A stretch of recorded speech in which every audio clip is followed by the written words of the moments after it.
तारीख 27 जनवरी है और गुरुवार का दिन है। गुलशन का पता हमें जंगल बताएगा, दानवीरों को रास्ता ये पागल बताएगा। मेरे लिबास को पहनकर तू ये फैसला न कर, मैं कौन सा तर्क दूं, तुझे फल बताएगा। मैंने तो बहुत आईएएस और आईपीएस अधिकारी का इंटरव्यू बिहार में लिया है, लेकिन एक बहुत आप समझिए कम समय में एक बेहतर काम करने वाला साफ सुथरा व्यक्ति एक आईपीएस अधिकारी के रूप में बिहार में अपना काम कर रहा है। और 2009 बैच के आईपीएस अधिकारी हैं मानवजीत सिंह ढिल्लों साहब। मैं इनसे बात करता हूं और पूरा परिचय इनसे लेता हूं कि कैसे आईपीएस अधिकारी ये बने हैं और के आईपीएस अधिकारी बने, ट्रेनिंग इन्होंने कहाँ की ली है और कहाँ के मूलतः ये रहने वाले हैं। पूरी बात मैं इनसे करता हूं और ये वीडियो आप देखिएगा।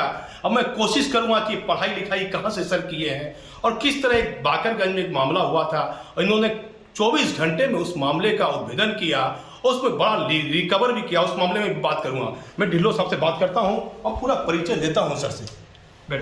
सर कैसा लग रहा है? बिहार में पटना राजधानी के एसएसपी है ढिल्लों साहब और बहुत आईपीएस आईएएस अधिकारी ने मुझे आपके बारे में बड़ा अच्छा कहा। देखिए, बहुत बड़ी जिम्मेवारी है। राजधानी की अपनी चुनौतियां होती हैं और इस पर कोई भी मामला होता है बहुत हाईलाइट होता है और जो यहाँ पे स्क्रूटनी होती है, चाहे मीडिया की हो चाहे सिविल सोसाइटी की हो, क्योंकि सबसे ज़्यादा जो प्रबुद्ध और बुद्धिजीवी वर्ग जिसको हम बोलते हैं अधिकांश राजधानी में ही बैठता है, तो जहाँ पे काम करने की अपनी अलग सी चुनौतियाँ होती हैं।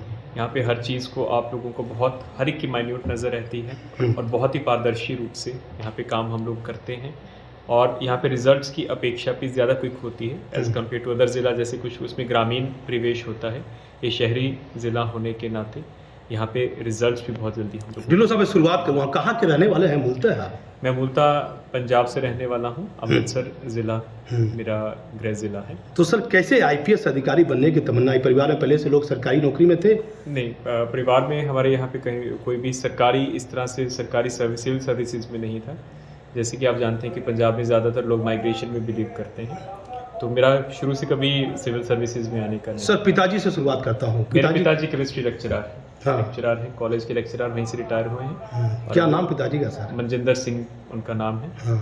और मेरे मम्मी पहले शिक्षिका थी और उसके बाद लेकिन फिर बीच में उन्होंने अपना जॉब छोड़ दिया था। मम्मी पापा दोनों टीचर? दोनों टीचर। हाँ। तो सर कितने भाई बहन हैं आप लोग? हम 2 भाई हैं। हाँ। मैं बड़ा भाई हूँ, मेरा छोटा भाई सॉफ्टवेयर इंजीनियर है और मेरे मदर फादर और मेरा भाई सभी अमेरिका में सेटल। कहाँ सॉफ्टवेयर? अमेरिका में सर? हाँ, अमेरिका में। मेरे मदर फादर भी अमेरिका में ही सेटल्ड है। मनजिंदर सिंह इनके पिताजी का नाम है और मूलतः ये अमृतसर पंजाब के रहने वाले हैं और माँ भी टीचर है। बिहार में ऐसे कम आईएएस आईपीएस अधिकारी होंगे जिनके माता पिता दोनों टीचर हैं। फिर मैं सर आ जाता हूँ, कहाँ से पढ़ाई लिखाई की सर ढिल्लों साहब?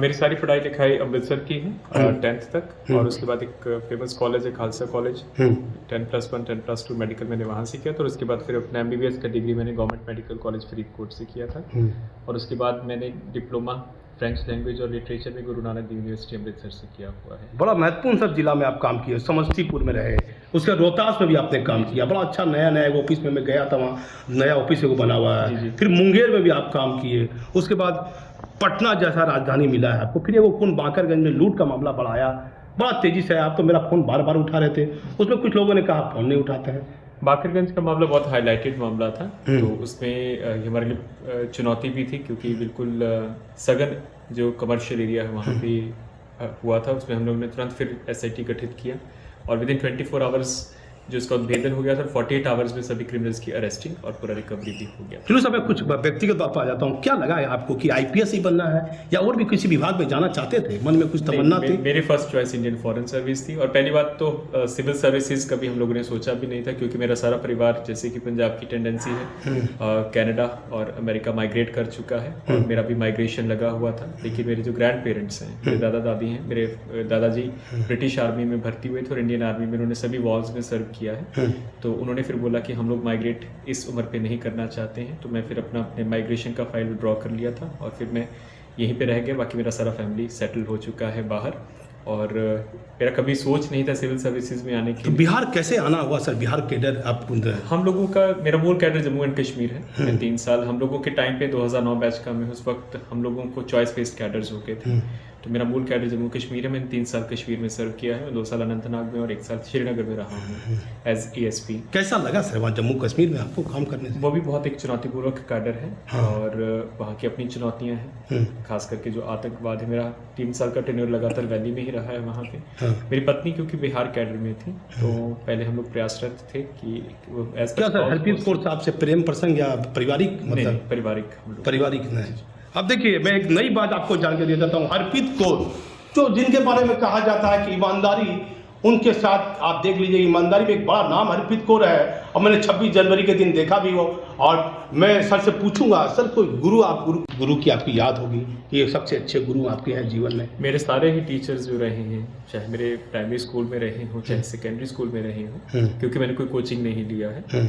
और मैं अपने टीचर्स को ही सारा श्रेय देता हूँ। मेरे फादर और मेरे मदर खुद टीचर रहे हुए हैं। और जितने मेरे प्राइमरी स्कूल से लेकर कॉलेज तक जो टीचर रहे हैं, सभी का सहयोग रहा है और सभी को मैं गुरु मानता हूँ। सर कैसा आपको लगा, मतलब जैसे आप मुंगेर में गए, कई सिपाही दरोगा इंस्पेक्टर हमको कहा कि बड़ा सम्मानित तरीके से इंस्पेक्टर को जी लगा के, सिपाही को जी लगा कर आप बात करते हैं, कहीं भी आपको अहंकार युगो वाली बात आपके मन में नहीं है? नहीं, देखिए कभी होना भी नहीं चाहिए। पुलिसिंग एक टीम वर्क होता है और जब तक आप टीम के रूप में काम नहीं करिएगा और जो आपका अधीनस्थ है, जब तक आप उनको प्रोत्साहित करके काम नहीं करिएगा, क्योंकि हम लोगों का जो काम है बहुत ही डेडलाइन ओरिएंटेड और बहुत ही स्ट्रेसफुल और तनावपूर्ण वाला काम रहता है। और जो हमारे संसाधन हैं वो सीमित रहते हैं। उन्हीं सीमित संसाधनों में हम लोगों को रिजल्ट देना होता है। तो उसमें प्रोत्साहन एक बहुत इंपॉर्टेंट चीज़ होती है, एक बिंदु होता है। आपको अपने अधीनस्थों की स्ट्रेंथ्स भी पता होती हैं, वीकनेसेस भी पता होती हैं। तो हम लोग उनको लगातार प्रोत्साहित करते हैं और जो चीज़ अंदर से आती है काम करने की प्रोत्साहन से, उससे वो ज़्यादा बेहतर रिजल्ट। सर कहाँ से ट्रेनिंग आपने की? पहली ट्रेनिंग जम्मू कश्मीर में थे, तो ट्रेनिंग कहाँ से की? ट्रेनिंग तो हम लोगों की देखें सभी की IPS की हैदराबाद में होती है। और उसके बाद फिर हम लोगों का जो ओरिएंटेशन होता है कश्मीर में, शेर कश्मीर पुलिस अकेडमी उधमपुर से हम लोगों ने किया था। और उसके बाद फिर 3 साल का टेन्योर करके वहाँ पे फिर मैंने जब बिहार कैडर में यहाँ पे मुझे डेपुटेशन का सोचा, तो उसके बाद एब्जॉर्प्शन हो गया। और उसके बाद तो फिर डायरेक्टली नवादा जिला से। सर जैसे IPS में चयन हो गया आपका, तो कैसा माता पिता को लगा कि दोनों माता पिता टीचर हैं, शिक्षक हैं, एक शिक्षक के परिवार से आप हैं, कैसा महसूस हुआ? माता पिता खुश थे। और क्योंकि मैं पहली बार ही सिविल सर्विसेज में, जैसे हमारे परिवार में फर्स्ट टाइम, हमारे परिवार में सब आर्मी में और एयरफोर्स में ही रहे हैं ज़्यादातर। मेरे पिताजी को छोड़ के जो कि शिक्षक थे, बाकी सभी जितने भी मेरे रिलेटिव्स हैं, दादाजी के, मेरे परदादाजी के, से सब ब्रिटिश आर्मी से लेकर सब इंडियन आर्मी में रहे हुए हैं। दादा दादी से कैसा लगाव रहा सर? बड़ा दादा का जिक्र आप करते हैं। बहुत अच्छे। मैं इनफैक्ट दादा दादी भी मेरे साथ ही रहे हैं। पिछले साल ही मेरे दादाजी की कोरोना की वजह से जब समस्तीपुर में उनका डेथ हुआ था। क्या नाम था दादाजी का? सलवंत सिंह। क्या थे फौज में? मतलब फौज में वो अलायंस नायक थे, उनकी भर्ती हुई थी और उसके बाद वो सूबेदार रैंक पे रिटायर हुए हैं इंडियन आर्मी। और दादी? दादी तो गृहिणी थी। दादी है क्या? नहीं दादी भी। दादी भी है। देखिए दादा दादी और माता पिता का प्रभाव इनके जीवन में पड़ा। और ढिल्लो साहब जम्मू कश्मीर कैडर के IPS अधिकारी हैं, लेकिन बिहार में एक सामान्य अपना जीवन एक कार्य करते दिख रहे हैं। कैसा एक बड़ी चुनौती है, क्या कहिएगा बिहार के लोगों को? मेरे चैनल के माध्यम से एक बड़ी, आप कोरोना महामारी का समय है, एक बड़ा चैलेंज है रेलवे को मामले को लेकर, बड़ी लगातार आप विधि व्यवस्था को लेकर व्यस्त भी हैं, तो इस पर क्या कहिएगा सर? नहीं, आजकल क्योंकि मल्टीपल चुनौतियां रहती हैं, एक ही समय पे बहुत से इश्यूज रहते हैं। राजधानी होने के नाते यहाँ पे धरना प्रदर्शन या फिर जो हमारे प्रोटेस्ट्स होते हैं, राज्य का कोई भी इशू हो तो उसका जो प्रोटेस्ट होता है वो पटना में ही आके समाप्त होता है, जब पटना से ही उसका प्रारंभ होता है।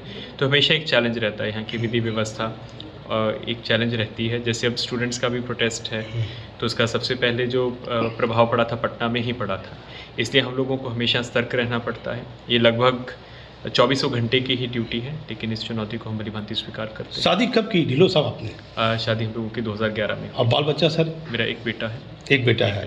पढ़ाई के बाद अभी तो छोटा है, 2 साल का। ढिल्लो साहब मुझे ये जान के बताइए, सोशल मीडिया का ज़माना है, लोग ज़्यादा सोशल मीडिया का दुरुपयोग भी कर रहे हैं, इस पर क्या कहिएगा? नहीं, सोशल मीडिया का बहुत दुरुपयोग हो भी रहा है। इसमें मेरा यही है कि जो भी आप लोग सोशल मीडिया पे देख रहे हैं, कम से कम अपना विवेक ज़रूर इस्तेमाल कीजिए कि वो सही है कि गलत है। और इसको किसी भी चीज़ को क्रॉस वेरीफाई करने के लिए आप लोगों के पास मल्टीपल ऑप्शंस हैं, आप लोगों का अपना विवेक है। प्रिंट मीडिया, इलेक्ट्रॉनिक मीडिया से उसके साथ कंपैरिजन कर लीजिए कि वहाँ पे क्या छप रहा है और सोशल मीडिया में क्या छप रहा है। और बहुत सी वेबसाइट्स हैं जो फैक्ट चेक भी करती हैं, फेक न्यूज़ को चेक करवाने के लिए भी वेबसाइट्स हैं, उनका सब्सक्रिप्शन आप लीजिए तो अपने आप पता चल जाएगा कि ऐसी चीज़ें हैं कि नहीं है। कभी भी सोशल मीडिया को बाय फेस नहीं लेना है, it's not a gospels truth. अपने विवेक का हमेशा इस्तेमाल कीजिए, जैसे कि सभी प्रबुद्ध नागरिक करते हैं, विवेक के अनुसार ही उसका इंटरप्रिटेशन कीजिए। कैसा अब लग रहा है, एक टीचर के आप पुत्र हैं, माँ भी टीचर थी, पिता भी टीचर थे, कोई ऐसा यादगार क्षण जो हमेशा माता पिता से तो बात होती होगी आपकी, कोई ऐसा यादगार क्षण जो आपको लगा कि नहीं पुलिस की नौकरी में आने के बाद ये काम किए जाएंगे?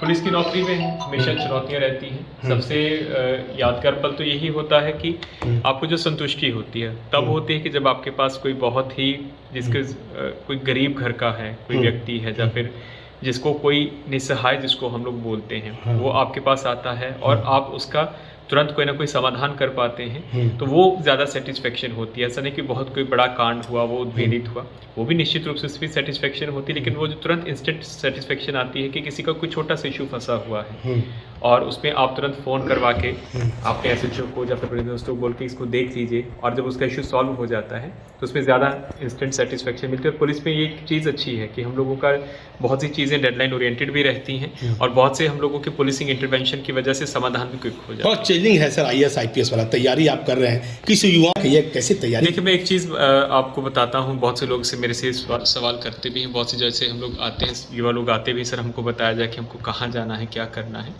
तो मैं सिर्फ अपने उदाहरण से बताता हूँ कि मैंने कभी कोचिंग नहीं लिया है। मैं जॉब में था, मैं जॉब करते हुए मैंने इसका फर्स्ट अटैम्प्ट मेरा क्लियर हुआ था, UPSC क्लियर हुआ था। मैं एज मेडिकल ऑफिसर पोस्टेड था गुरु नानक देव यूनिवर्सिटी में। मैंने सिर्फ इंटरव्यू के टाइम पे 10 दिन का लीव लिया था, यही मैंने छुट्टी लिया था। आप लोगों को कहीं ऐसा नहीं कि इसमें कोई पैसा लगता है, आपको किसी कोचिंग इंस्टीट्यूट में जाना है, आपको दिल्ली जाना ही जाना है। बहुत से लोग बिना कोचिंग के, बिना पैसा खर्च किए भी इसको क्लियर करते हैं। बस आप लोगों के कॉन्सेप्ट्स क्लियर होने चाहिए, आप लोगों को अपने सब्जेक्ट्स की क्लैरिटी होनी चाहिए, सब्जेक्ट की चॉइस आप लोगों को बहुत अच्छी तरह से करनी है, जिसमें आप लोगों को खुद को आप आश्वस्त हैं कि इसको मैं अच्छी तरह से गहराई से कर लूँगा, उसी सब्जेक्ट को चूज़ कीजिए। और जितना भी स्टडी मटेरियल है वो सब अवेलेबल रहता है, मार्केट में भी अवेलेबल रहता है, किताबों में बेसिक जो टेक्स्ट बुक्स होती हैं, और आजकल तो ऑनलाइन मीडिया से भी आप लोगों को बहुत से ट्यूटोरियल्स मिल जाते हैं। तो मैं सिर्फ ये अपील करना चाहता हूँ कि एक जो अवधारणा बन गई है कि बिना कोचिंग के नहीं होता है, ऐसा नहीं है। बिना कोचिंग के भी बहुत आसानी से आप लोग इसको कर सकते हैं। सिर्फ आपको सब्जेक्ट्स की क्लैरिटी और अपने कॉन्सेप्ट्स की क्लैरिटी होनी चाहिए, और अपने जो भी आपने सब्जेक्ट चूज़ किया उसका गहन अध्ययन आप लोगों को करना है। सेल्फ स्टडी का कोई विकल्प नहीं है। कोई ऐसा दोस्त है जीवन में सर जिसके साथ आपने पढ़ाई की हो, पुलिस विभाग में हो या और किसी जो? ऐसे तो मेरे बहुत से फ्रेंड्स रहे, हम लोगों का फ्रेंड सर्कल मेडिकल कॉलेज में भी हुआ करता था, स्कूल में भी हुआ करता था, और सभी हमेशा प्रोत्साहित करते भी, और सब अच्छे अच्छे अहदों में भी लगे हुए हैं कहीं ना कहीं किसी न किसी विभाग में। देखिए, SSP पटना है मानवजीत सिंह ढिल्लों साहब, और माता पिता दोनों टीचर हैं, जम्मू कश्मीर कैडर के हैं। एक महत्वपूर्ण बात इन्होंने कही, देश में हर नौजवान ये बात से सीख ले सकता है। ना इन्होंने कोई कोचिंग की, ना इन्होंने कोई ऐसी पढ़ाई की, मतलब बहुत ज़्यादा जो लोग पैसे देकर पढ़ने के लिए बाहर जाते हैं, एक साधारण पढ़ाई कर और नौकरी करते हुए 10 दिन की छुट्टी लेकर ये IPS अधिकारी बने हैं। क्या ढिल्लों साहब, मैं गलत नहीं कर रहा हूँ ना? जी बिल्कुल। कोई ट्रेनिंग नहीं आपने ली? मैंने कोई कोचिंग नहीं ली। कोई कोचिंग आपने नहीं ली? कोई अतिरिक्त पैसा? कोई नहीं। मैंने अपना जॉब था, जॉब से हम लोगों को जो तनख्वाह मिलती थी, जो भी मेरा अपना खुद का खर्च था, मैंने कभी इवन पेरेंट्स से भी नहीं डिमांड किया था कि मेरा कोचिंग जाना है या फिर वो करना है, क्योंकि मेरा अपनी तनख्वाह थी। कैसा लगता था, माँ पिताजी पढ़ने के लिए जाते थे, कैसे माँ कहीं पैसा चोरी छिपे देती थी जैसे लोग देते हैं? नहीं, जैसे कि आप जानते हैं कि पंजाब रिलेटिवली डेवलप्ड स्टेट है, तो उस तरह की परिस्थितियां कभी रही भी नहीं। और हम लोगों की जैसे वहाँ के जो शुरू से अच्छा इनकम डिस्ट्रीब्यूशन है पंजाब में, रूरल एरियाज़ में भी प्रॉस्पेरिटी है, तो उस तरह से कभी इस तरह से दिक्कत महसूस नहीं होती। और भाई साहब से मिलने के लिए कभी विदेश जाने का मौका मिला क्या? नहीं, निश्चित रूप से ऑलमोस्ट हर साल आ जाते हैं, मेरे माता पिता भी आते हैं मिलने के लिए, क्योंकि यहाँ पे छोटी छोटी दिक्कत होती है, और अभी कोरोना काल की वजह से भी 2-3 साल से तो विदेशी जो ट्रैवल है वो बाधित ही रहा है, तो मैं कभी नहीं जा पाया हूँ अभी तक। बड़ा चैलेंज है पटना राजधानी सर, कैसे इसको ले रहे हैं? इसको हम लोग चुनौती के रूप से स्वीकार कर रहे हैं, हम लोग हर चीज़ के लिए सार्थक प्रयास करते हैं। एक चीज़ बताइए ढिल्लों साहब, कोई भी SP आता तो अचानक इंस्पेक्टर थानेदार का तबादला कर देता है, लेकिन आप जहाँ जा रहे हैं कभी इस चीज़ पर आपका ध्यान कभी नहीं रहता है? हम लोग सबसे पहले देखते हैं कि उनका कामकाज कैसा है, क्योंकि अचानक आप लोग कर देते हैं, हम लोग पहले देखते हैं, उनका आकलन करते हैं कि उनको हम लोग टारगेट्स देते हैं, 1-2 महीना उनको देखते हैं कि वो टारगेट्स पूरा कर पा रहे हैं कि नहीं कर पा रहे हैं, और फिर मेरिट्स के आधार पे फिर हम लोग तबादले की कार्रवाई करते हैं। देखिए, ढिल्लों साहब के बारे में एक नई जानकारी मैं दे देता हूँ। जहाँ जहाँ ये पुलिस कप्तान रहे हैं, प्राय IPS अधिकारी तुरंत तबादला कर देते हैं ज्वाइन होने के बाद। लेकिन पटना SSP हुए सर करीब आपको 26-27 दिन हो गया है। इस दौरान कोई इंस्पेक्टर दरोगा तबादला आपने पटना नहीं, अभी तक नहीं किया होगा। कैसा टीम वर्क लेके चलते हैं पुलिस परिवार को आप सर?